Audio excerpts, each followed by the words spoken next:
Hi friends, ఈరోజు మనం కాకరకాయ ఫ్రై చేసుకుందాం. సో సింపుల్, సో ఈజీగా చేసే ప్రాసెస్ మీకు చూపిస్తాను ఒకసారి. హాయ్ ఫ్రెండ్స్, నేను మీ శృతిస్ మంత్రాకి స్వాగతం అండి. ఈరోజు మనం కాకరకాయ ఫ్రై చేసుకుందాం. మూకిట్ పెట్టేసుకున్నానండి, స్టవ్ కూడా ఆన్ చేశాను. ఆయిల్ వేసుకుందాం ఇప్పుడు.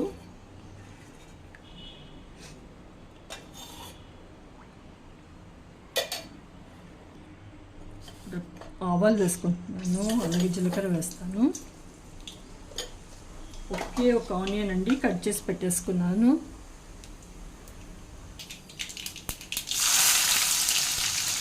ఒక ఆనియన్ అండి కట్ చేశాను, మిక్స్ చేసుకున్నాం.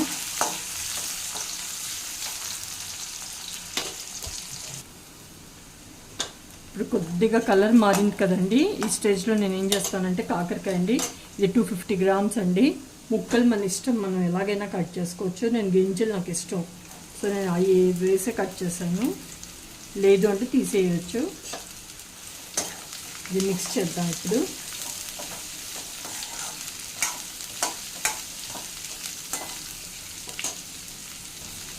కొద్దిగా పసుపు కూడా వేసేస్తాను. మూత పెట్టకుండానే ఫ్రై చేయాలి ఇది. మళ్ళీ ఒకసారి మిక్స్ చేద్దాం. ఇప్పుడు కొద్దిగా సాల్ట్ వేస్తానండి.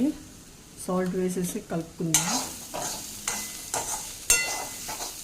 మూత పెడతాను ఇప్పుడు.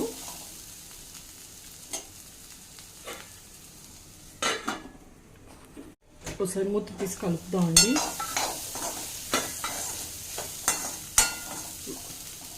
ఉడికిపోయిందండి ఇది. చూడండి,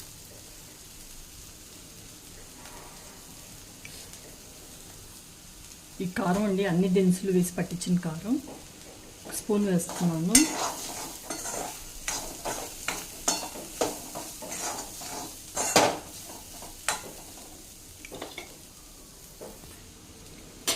అంతే అండి, కాకరకాయ ఫ్రై అయిపోయింది. ఎంతమంది ఇలా చేస్తారో కామెంట్లో తప్పకుండా రాయండి.